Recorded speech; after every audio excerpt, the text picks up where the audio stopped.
ফ্রিজের মধ্যে মাত্র দুটো ভেন্ডি আর একটা উচ্ছে ছিল, কুচি করে গাজর আলুর সঙ্গে ভেজে নিলাম। 2-3 দিন হলো আমার মা আসছে না, আর আমাদের বাজারও প্রায় শেষের দিকে, তাই আজকে আমি কই মাছ দিয়ে পটল আলুর ঝোল করলাম। আর একটা বেগুন ছিল, সেটাও শুকিয়ে যাচ্ছিল।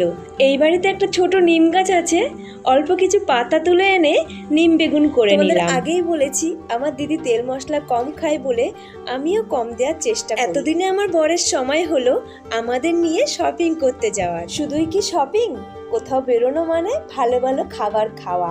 আর আমার ছেলে কাঁচরাপাড়ায় গেলেই বলে মামা KFC চিকেন খাবো। প্রথমে গিয়েছিলাম চশমার দোকানে ছেলের আর বরের জন্য চশমা বানাতে, তারপরে ছেলের স্কুল ড্রেস নিয়ে নিলাম। এবার এসেছি সিটি কার্টে।